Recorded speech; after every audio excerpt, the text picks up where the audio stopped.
پڑھتے ہوئے جی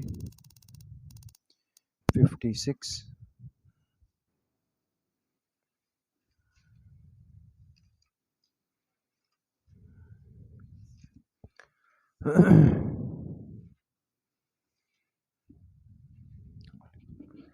بسم اللہ الرحمن الرحیم تعلیم دین کورس سال دوم کی تفسیر قرآن کریم کا سبق شروع ہو رہا ہے۔ تمام ساتھی اسی طرح آن لائن زوم کلاس میں جو مستورات و حضرات ہیں اپنے اپنے قرآن کریم اور اپنی کاپیاں کھول دیں۔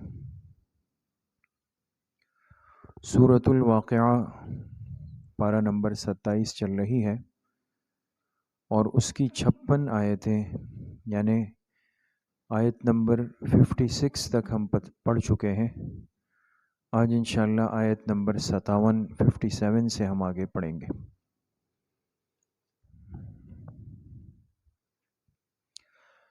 پڑھیں اعوذ باللہ من الشیطان الرجیم بسم اللہ الرحمن الرحیم۔ دروازہ بند۔ نحن خلقناکم فلولا تصدقون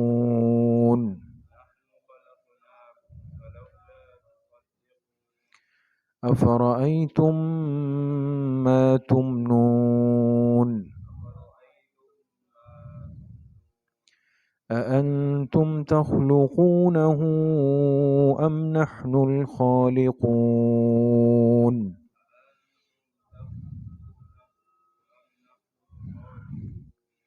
صدق اللہ العظیم۔ نحن خلقناکم فلولا تصدقون۔ اب اللہ پاک نے سورہ واقعہ کے شروع میں قیامت کے دن انسانوں کے بننے والے 3 طبقات کا ذکر کیا، یاد ہے؟ اور پھر ان تینوں کو کیا انعام ملے گا یا ان کا کیا انجام ہوگا وہ بھی تفصیل کے ساتھ اللہ پاک نے ذکر فرمایا۔ یہ سب کچھ وہی ذات کرے گی جس نے انسان کو دنیا میں پہلی مرتبہ پیدا کیا ہے۔ وہی ذات دوبارہ انسان کو پیدا کر کے اس کا حساب کتاب کر کے پھر اس کو اس کے اصل مقام پر بھیج دے گی۔ تو اب جو آیات آگے آ رہی ہے اس میں اللہ پاک نے اس انسان کے پہلی مرتبہ کی تخلیق کو، جب یہ دنیا میں بنا تھا، پیدا ہوا تھا، اس کو ذکر فرمایا۔ نحن خلقناکم فلولا تصدقون، ہم نے ہی تمہیں پیدا کیا،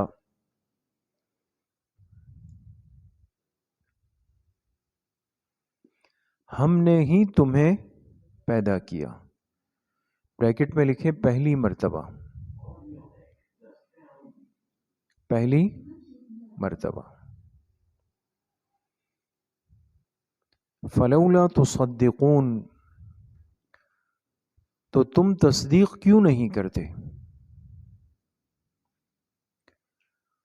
تو تم تصدیق کیوں نہیں کرتے؟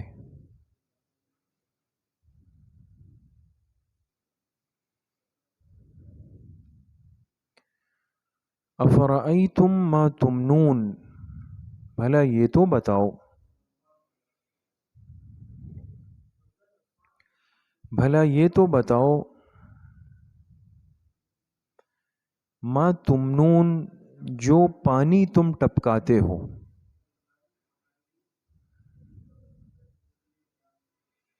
جو پانی تم ٹپکاتے ہو، بریکٹ میں لکھے یعنی رحم میں،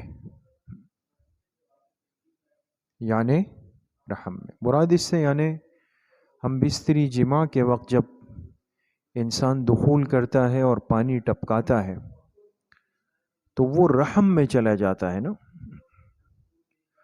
فرمایا جو پانی تم ٹپکاتے ہو، اَأَنْتُمْ تَخْلُقُونَهُ أَمْ نَحْنُ الْخَالِقُونَ، کیا تم اس سے انسان بناتے ہو یا ہم بناتے ہیں؟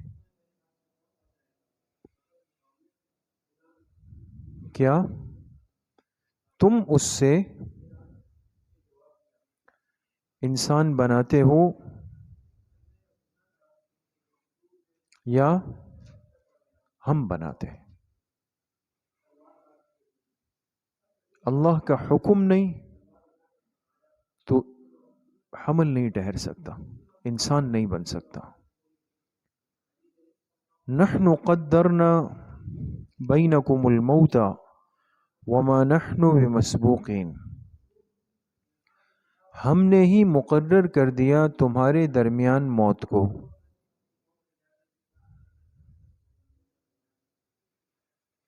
ہم نے ہی مقرر کر دیا، قدرنا مقرر کر دیا، بینکم الموت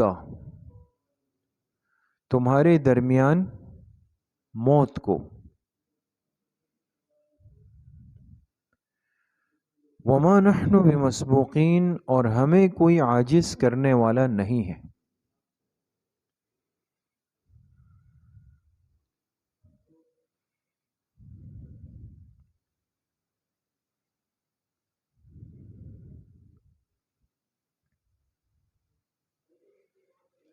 ہمیں کوئی عاجز کرنے والا نہیں ہے۔ تمہیں کس وقت موت آئے گی؟ ہر انسان کی موت کا وقت کیا ہے وہ ہم نے طے کر دیا ہے۔ اور اب اللہ فرماتے ہیں ہمیں کوئی عاجز نہیں کر سکتا، ہمیں کوئی منع نہیں کر سکتا۔ کس بات سے؟ اعلیٰ، یہ جو آگے آنے والی آیت ہے نا، یہ اس ٹکڑے کے ساتھ جڑی ہوئی ہے دوستو۔ کون سے ٹکڑے کے ساتھ؟ وما نحن بمسبوقین کے ساتھ۔ اور ہمیں کوئی عاجز کرنے والا نہیں ہے، اعلیٰ، اس بات سے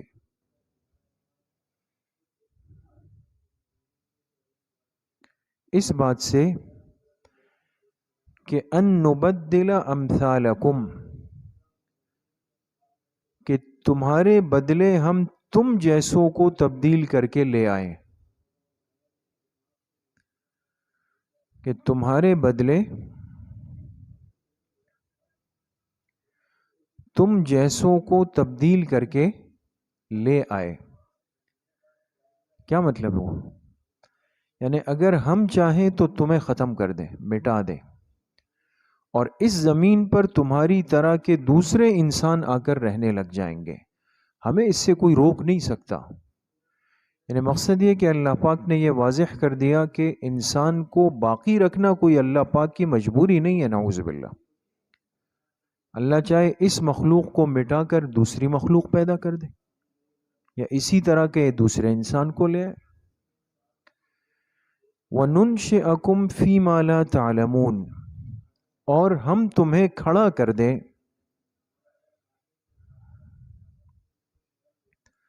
اور ہم تمہیں کھڑا کر دیں، بریکٹ میں لکھیں ایسی صورت میں یا ایسی جگہ میں،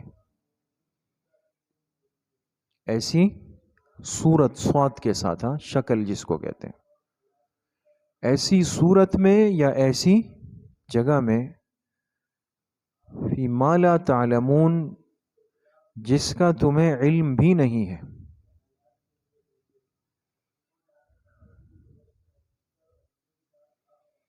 جس کا تمہیں علم بھی نہیں ہے۔ مقصد یہ ہے کہ اللہ پاک نے فرمایا اگر ہم چاہیں تمہیں اس کائنات سے ہٹا دیں، تمہاری جگہ دوسروں کو لے آئیں۔ اس انسان کا کیا ہوگا؟ کہا تمہیں کہیں اور لے جائیں، ہم کہیں اور لے جائیں اور وہاں تمہیں ہم زندگی دے دیں۔ جیسے آج سائنس اس کی تحقیق میں، ریسرچ میں لگی ہوئی ہے کہ دوسرے سیاروں پہ زندگی کے آثار ہے یا نہیں ہے نا۔ ارتھ پہ، زمین پہ ہم رہتے ہیں، باقی جو 9 سیارے ہیں، 8 سیارے ہیں، اس پہ آیا اگر کوئی زندگی ہے، انسان ہے، یا جائے تو رہ سکتا ہے، نہیں رہ سکتا، یہ تو انسان کی اپنی ایک سوچ ہے۔ لیکن اللہ پاک فرماتے ہیں ہم چاہیں تو تمہیں لے جائیں کہیں اور جگہ میں، یا پھر یہ کہ کہیں اور نہ لے جائیں، یہی رکھے لیکن تمہاری شکلیں تبدیل کر دیں، کسی اور صورت میں ہم تمہیں کھڑا کر دیں، تو ہمیں اس سے کوئی روک نہیں سکتا۔ تو انسان کا اس انسانی شکل میں رہنا، اشرف المخلوقات شکل میں رہنا، یہ بھی کس کا احسان ہے؟ اللہ پاک کا، کہ اللہ نے ہمیں اسی حالت میں پاک صاف رکھا ہوا ہے۔ وَلَقَدْ عَلِمْتُمُ النَّشْأَةَ الْأُولَى، اور بے شک تم جانتے ہو اپنی پہلی پیدائش کو، اور بے شک تم جانتے ہو، علم تم، یہ جمع مذکر حاضر کا صیغہ ہے، اور بے شک تم جانتے ہو النشأۃ الاولی، پہلی دفعہ کی پیدائش کو، فلولا تذکرون، تو پھر نصیحت کیوں حاصل نہیں کرتے؟ تو پھر نصیحت کیوں حاصل نہیں کرتے؟ سمجھ گئے؟ تو اب دیکھیں، ہر انسان کو پتا ہے کہ ایک وقت ایسا تھا کہ میں دنیا میں نہیں تھا۔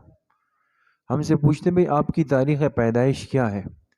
ہر ایک اپنی اپنی تاریخ پیدائش بتاتا ہے، بھئی میں 1970 میں پیدا ہوا، 1990 میں پیدا ہوا، 2002 میں پیدا ہوا۔ تو بھئی 2002 کا مطلب یہ کہ 2001 میں آپ نہیں تھے، ہے نا؟ اس کے بعد آپ وجود میں آئے۔ تو جب ایسا ممکن ہے کہ ایک وقت گزرا آپ نہیں تھے، وجود میں آئے، پھر کیوں نہیں ہو سکتا کہ آپ قبر میں جائیں اور پھر وجود میں آ جائیں؟ سمجھ گئے؟ افرأیتم ما تحرسون، اس سے پہلے لکھے فائدہ، فائدہ لکھے، فائدہ۔ آیت نمبر 63 سے، آیت نمبر 63 سے، بعث بعد الموت، بعث با عین ثا، بعث بعد الموت کس کو کہتے ہیں؟ مرنے کے بعد دوبارہ زندہ ہونے کو۔ آیت نمبر 63 سے بعث بعد الموت کی مثالیں ہیں، بعث بعد الموت کی مثالیں۔ سب سے مشکل چیز جو منکر کو، کافر کو، مشرک کو، ملحد کو سمجھ میں آنے میں مشکلات ہوئی اور ہے آج تک، کہ وہ مرنے کے بعد کی زندگی کو اپنے عقل پہ رکھ کر کہتا ہے یہ کیسے ہوگا؟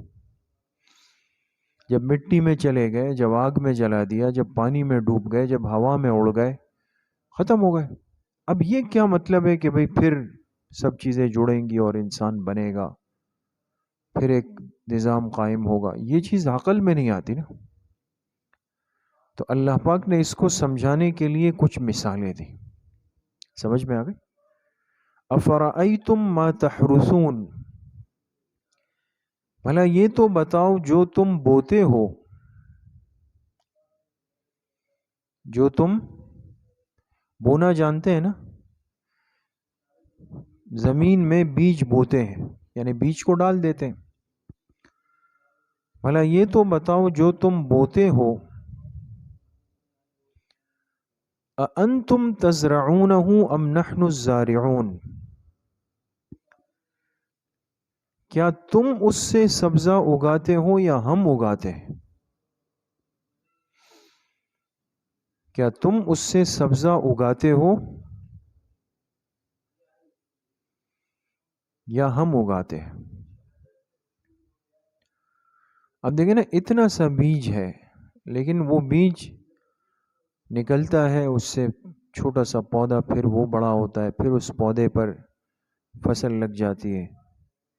ایک چھوٹا سا بیج اگر اتنا بڑا پودا اور پھر اتنی بڑی فصل بن جاتی ہے، تو انسان ذرہ ذرہ ہو جائے، پھر اس ذرے کو اللہ حکم دے تو انسان بھی بن جائے۔ لو نشاء لجعلناه حطاما، اگر ہم چاہیں تو ہم کر دے اس کو چورا چورا۔ اگر ہم چاہیں تو ہم اس کو یعنی فصل کو، ہم اس فصل کو کر دے چورا چورا. بات سمجھ گئے؟ یعنی فصل خراب ہو جائے.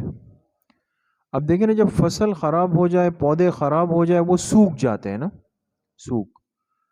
سوکھی ہوئی چیز کو بچے پیر رکھتے ہیں تو ایسے کرچ کرچ کی آوازیں آتی، وہ ریزہ ریزہ ہو کے ختم ہو جاتا ہے وہ بالکل.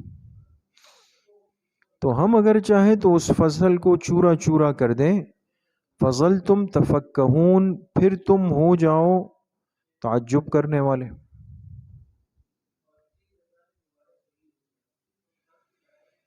پھر تم ہو جاؤ تعجب کرنے والے. یا دوسرا ترجمہ لکھیں پریشان ہونے والے.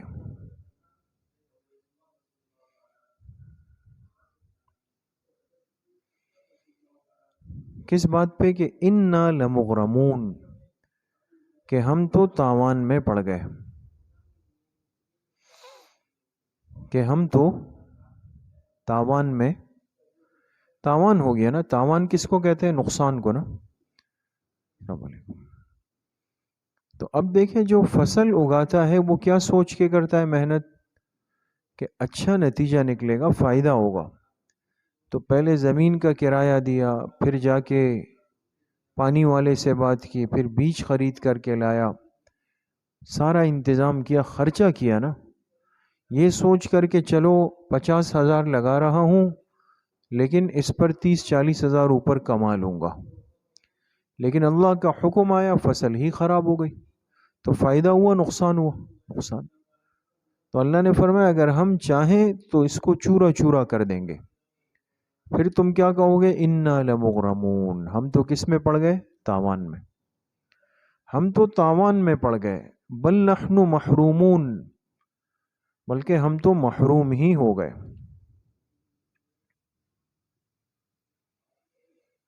بلکہ ہم تو محروم ہی ہو گئے. بریکٹ میں لکھے یعنی اصل سرمایے سے بھی. اصل سرمایے سے. ایک تو یہ ہے نا کہ انسان کو فائدہ نہ ہو، لیکن اصل جو چیز ہے وہ تو محفوظ ہو نا، رأس المال. ایک یہ کہ فائدہ تو ایک طرف رہا، اصل بھی چلا گیا. سمجھ میں آ گئے؟ افرأیتم الماء الذی تشربون. اب دوسری مثال، یہ کس چیز کی مثالیں چل رہی ہے؟ بعث بعد الموت، مرنے کے بعد کی زندگی کو اللہ پاک سمجھا رہے. ایک مثال تو بیج کی دی کہ اس سے کیسے پودا اور فصل پیدا ہوا. اب دوسری مثال، افرأیتم الماء الذی تشربون. بھلا یہ تو بتاؤ وہ پانی جو تم پیتے ہو،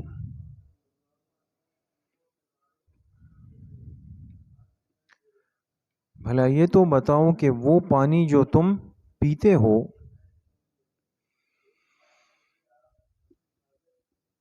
اَأَنْتُمْ أَنزَلْتُمُوهُ مِنَ الْمُزْنِ أَمْ نَحْنُ الْمُنزِلُونَ. کیا تم اسے برساتے ہو بادلوں سے یا ہم برساتے ہیں؟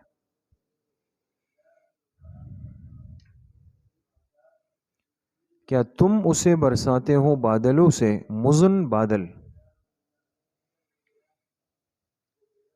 ام نحن المنزلون، یا ہم برساتے ہیں.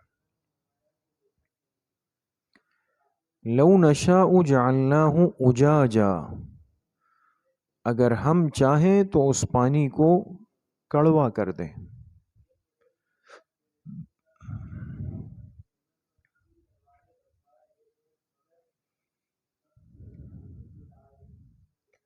اگر ہم چاہیں تو اس پانی کو کڑوا کر دیں. فلولا تشکرون، تو پھر شکر کیوں ادا نہیں کرتے؟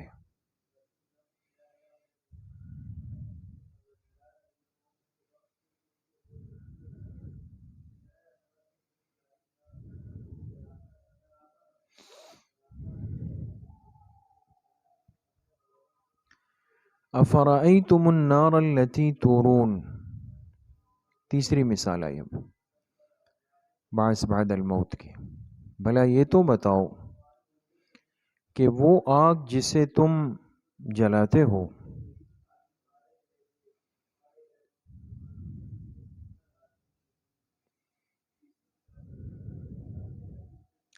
وہ آگ جو تم جلاتے ہو اَأَنتُمْ أَنشَأْتُمْ شَجَرَتَهَا أَمْ نَحْنُ الْمُنشِئُونَ، کیا تم نے پیدا کیا ہے اس کے درخت کو یا ہم پیدا کرنے والے؟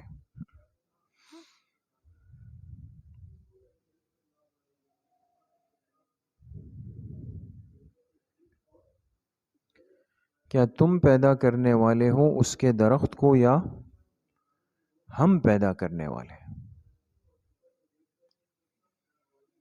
اب دیکھیں آگ کے درخت سے کیا مراد ہے؟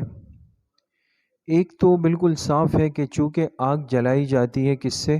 لکڑی، اور لکڑی کاٹی جاتی ہے درخت سے، تو گویا کہ درخت کی لکڑی یہ آگ جلانے کا ایک ذریعہ بن جاتی ہے۔ اگر لکڑی نہ ہوتی تو انسان کہاں سے آگ جلاتا؟ آج بھی دیکھیں نا، ماچس کو ہم وہ کرتے ہیں تو ماچس بھی لکڑی کی ہوتی ہے۔ وہ جو دوسری چیزیں اب آ گئی مصنوعی سی نا، وہ جو لائٹر وغیرہ، اب دیکھیں نا اس میں بھی کچھ نہ کچھ کرنا ہوتا ہے۔ اگر وہ ختم ہو جائے تو پھر آپ کیا کریں گے؟ آٹومیٹک چولہے آئے تھے، آٹومیٹک نا، ہم اس کو گھماتے تھے تو وہ جل جاتے تھے، وہ گیس ہی چلی گئی۔ پھر جو ہے وہ قرآن پاک کی تفسیر کے دور میں ہم جا رہے ہیں، سب چیزیں سمجھ آ جائیں گی نا۔ انسان جس جگہ پہنچ کر نا یہ سمجھنے لگ جائے کہ میں نے آسانی پیدا کی ہے، بہت جلد اللہ پاک اس کو تھوڑا جھٹکا دیتے ہیں تاکہ یہ سمجھ جائے، اس کو احساس ہو جائے۔ تو اس لیے جب تک احساس نہیں ہوگا تو یہ معاملات چلتے رہیں گے، ہوں گے۔ تو ایک مطلب تو یہی ہے اس کا کہ درخت کی لکڑی سے آگ جلتی ہے، لیکن بعض مفسرین نے یہ بھی لکھا ہے کہ ایک ایسا درخت بھی جنگلوں میں پایا جاتا ہے کہ جس کی لکڑی کو رگڑ دیا جائے تو اس سے آگ پیدا ہوتی ہے، کہ جس کی لکڑی کو اگر رگڑ دیا جائے نا، آپس میں دو لکڑیاں ایسے رگڑے تو اس سے آگ پیدا ہوتی ہے، پیدا ہو جاتی ہے، تو وہ آگ کا درخت کہلاتا ہے۔ سمجھ میں آ گئی بات دوستو؟ اللہ پاک نے فرمایا کیا تم نے اس کے درخت کو پیدا کیا یا ہم پیدا کرنے والے؟ نحن جعلناها تذکرۃ، ہم نے بنا دیا اس کو، بریکٹ میں لکھیں، یعنی دنیا کی آگ کو ہم نے بنا دیا اس کو، بریکٹ میں کیا لکھیں گے؟ یعنی دنیا کی آگ کو، تذکرۃ، عبرت کا ذریعہ۔ کس کا ذریعہ؟ عبرت کا ذریعہ۔ بریکٹ میں لکھے یعنی آخرت کی آگ یاد دلانے کے لیے۔